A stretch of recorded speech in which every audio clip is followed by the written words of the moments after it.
Welcome to Tuesday Tiger Talk back at the West, not the West Zone. Are we in the West Zone? I think this is I think this indoor is facility. I'm just indoor practice a facility. few years behind. That's okay. Yeah, We'll keep going. Yeah. Lots of interviews today.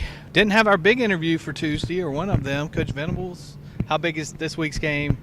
No Venables today. He's too busy working his magic so he can figure out how to stop that NC State team. Will, let's start with you. Dabo got the typical question he gets this time of year about the rankings coming out tonight. Is he going to watch, et cetera, et cetera? And I do my typical story that Dabo just doesn't care. It just doesn't matter. Now, do you just copy like last year's story and change the quote? I need to, right? Because, I mean, it seems it's the same story every year. It's the same quote. It just doesn't matter. It just doesn't matter. Why did that take him an hour? You know those stories. But yeah, I mean, it was just, and he's right. It really doesn't matter. Now, it matters in the sense of you're in position to be there. You don't want to be number 10 as opposed to number 4 or 5, because if you're number 4 or 5 and you win out, you're definitely going to be in the college football playoff. But number 10, then it's a little bit harder to start from you. So it does matter in that sense, Coach Sweeney. But I get what he's meaning in the sense of if they lose this weekend to NC State, it doesn't matter. Everything's out the door because they're not going to win the Atlantic Division. They're not going to win the ACC. And if they don't do any of those things, unless you're Ohio State, you're not getting into the college football playoff. Like that little dig. I see what he's saying, but we'll see how it happens. I'm with him, but I think they got to win this football games first, and it starts with NC State.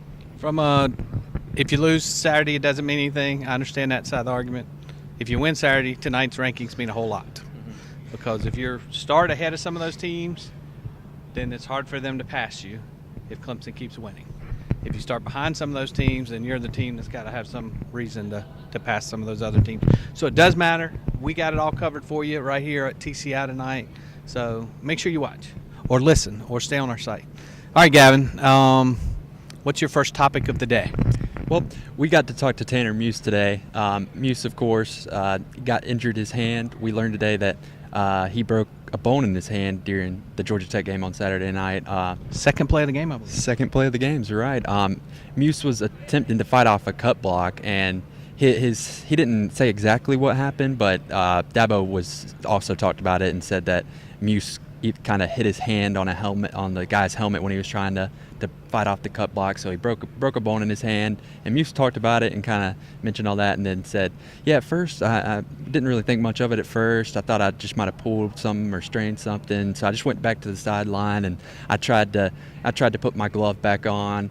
And that's when I realized, and then he tried to put his glove back on. He couldn't really do it, but then he still didn't think much of it.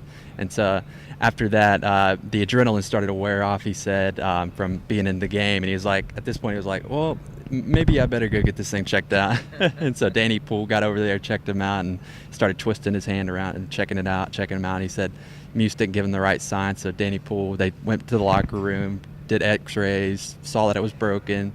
They got it wrapped up, put the cast on, and then sent Muse right back out there. Muse was adamant about playing. He didn't want to come out.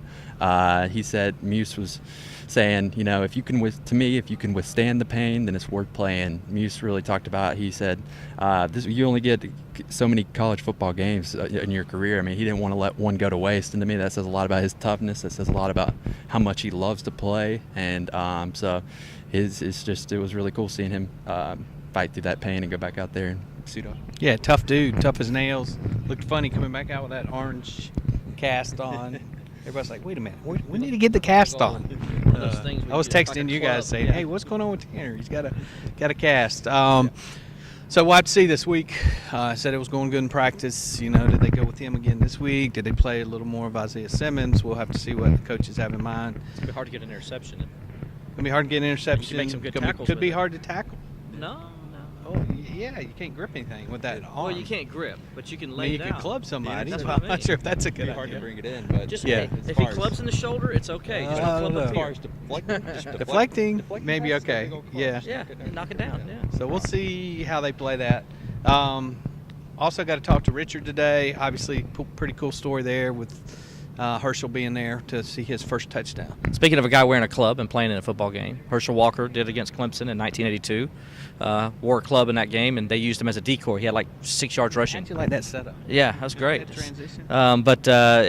But yeah, it was good because Milan did something the other day. Is a lot of Clemson fans probably noticed, if they know his story, they know his uncle's story, that his uncle never did, and that was find the football in the Clemson end zone. And I don't just mean at Clemson. I mean, Herschel Walker never scored in his 3 games against Clemson. He could never get in the Clemson end zone. So obviously that was always a big deal because George Rogers, the Heisman Trophy running back for South Carolina, never did. Only one Heisman Trophy winner's ever scored on Clemson, and that was Lamar Jackson. That personally scored a touchdown. So, what does that have to do with Milan Richard? well, no, I was just going into the thing. We're not going to go through every Heisman that ever played here. I could. Yeah, I know you could. That's why I cut you off. So, but no, it was just a funny story. You know how I believe you asked him the question, and he kind of blows it off. He's like, well, you guys have already kind of went down. We've went down that road, sort of, with y'all, and y'all guys. Well, no, actually, what he was talking about was he said that we put everybody, the media put it all out there, all over social media and everything. So he said he didn't have to address it with it. Right, but he had to take a couple of jabs at his uncle. I mean, he had to, right? I mean, let's be honest. You're playing for Clemson. He played for Georgia. Clemson and Georgia don't like each other. I mean, we all know that. I think there's more hate between Clemson, Georgia, than South Carolina, Clemson sometimes. So, there's a lot of hate there. Georgia people don't like Clemson. Clemson people don't like Georgia. I would love to have been at the dinner table on Sunday afternoon when they were talking. I just would have loved to have been there. Yeah, well, it sounded like the good news is he said Herschel will be back. He said hopefully he'll come back this time, not for a game, where they can spend a little more time together when Milan's not got all the game focus. All right, Gavin, what else did you hear today? Yeah. So one of the kind of humorous, lighthearted moments, I guess, of Dabo's press conference today was, of course, when Alex Spence made the 29-yard field goal on Saturday. He got one of the loudest reactions from the crowd for making that, because he entered the game 2 for 6 on field goal attempts. So everybody was really glad. Got to go negative. Really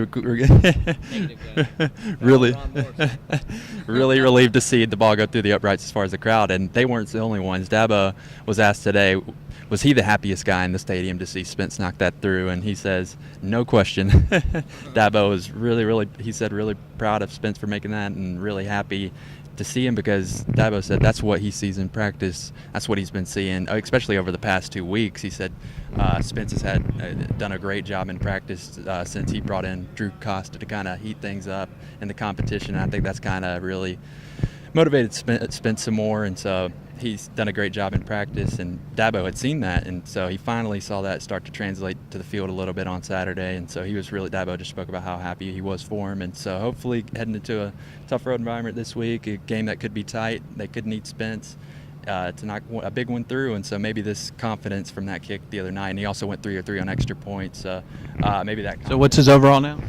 3 of 7. And the thing that's so funny about that also, Dabo talked about, was the fact that he talked about it was a monsoon. He's like, we went through this whole practice and all this, and he says the poor kid gets out there and it's a monsoon and he's got to try to make these kicks, and he said he did a good job, because that and the field goal he made, which I didn't realize, was from the far right hash, kicking on a sloppy field.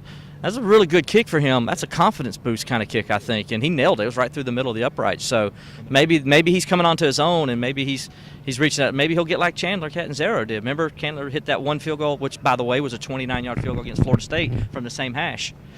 You guys are going way too far. And then he okay. went. He made a gimme in the rain. I don't call it 29 He's yards. 3 for right 7. Dabo said the battle continues week by week. Yeah, so they're going to look at everything, including his job. He said all he wants them to do is hit layups. Yeah, I don't think Dabo's going anywhere with that $40 million buyout. Yeah, he's like, yeah, no, that was kind of funny. Yeah, his job is week to week. I don't know about y'all, but I want to see Costa. I want to see what he's got, just out of pure curiosity. I don't want to see what any of the other guys have, because that means we've missed Robert. some more and we're going in a different direction. Hey, So Citadel, a blowout. Maybe, I don't want to see any Costa field gets a goals. chance. Okay.